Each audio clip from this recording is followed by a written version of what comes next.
Всем привет! Меня зовут Наталья, добро пожаловать на мой канал. Модный дом Gucci – бренд, который удивляет нас уже на протяжении целого века. В этом году Gucci отмечает 100 лет со дня основания марки. Столь значимую юбилейную дату креативный директор компании Александро Микеле, конечно же, решил отпраздновать с размахом, представив публике коллекцию осень-зима 2021-2022. Модная линейка получила название «Ария», что в переводе с итальянского означает «воздух». И во время модного показа, который состоялся в онлайн-формате, воздух был буквально пропитан вековой историей именитого бренда. Дизайнеру, как всегда, удалось удивить всех поклонников марки. И не только, ведь показ не обошелся без традиционных сюрпризов.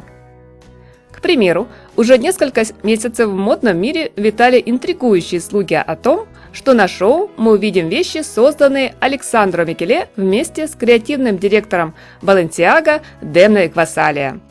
На мой взгляд, слухи подтвердились только частично. Да, модели действительно ходили по подиуму-коридору в фирменных скульптурных жакетах, покрытых монограммами двух модных домов, платьях с акцентом на плечи, плащах, усыпанных пайетками, и ботфордах, переходящих в обтягивающие брюки. Но называть эту коллекцию коллаборацией, я думаю, все же не стоит. Логотипы и силуэты – это лишь дерзкий и, я уверена, коммерчески очень успешный модный шаг дизайнера к столетию дома. Учитывая факт, что история основания Gucci берет свое начало с кожаных изделий и конных упряжек, в новую коллекцию Микеле вводит элементы экипировки для верховой езды. Шлемы, высокие сапоги, перчатки, жакеты, портупеи. По мнению модных критиков, через эти же детали жокейского стиля в модных образах заметны отсылки к БДСМ-культуре, а именно плетки-хлысты, пояса-корсеты, кожаные чокеры, ожерелья с цепями. Не меньшее внимание уделено на подиуме 60-м и 70-м годам, на который пришелся расцвет модного дома. В этот период под брендом Gucci начинают производить духи, часы, женскую одежду, изделия из меха, а также культовые мокасины на шипованной подошве.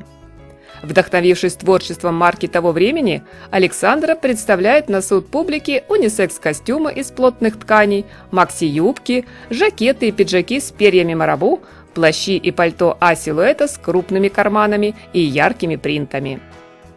По случаю очень круглой даты в новой коллекции слышен голос еще одного дизайнера – Тома Форда, который когда-то был во главе Gucci. Основой его модных ансамблей была провокация, сексуальность и отсылки к эротике. Максимум оголенного тела, откровенные вырезы, невесомой ткани и облегающие силуэты. Эту же стилистику Микеле предлагает сегодня добавить, друзья, и в ваш гардероб.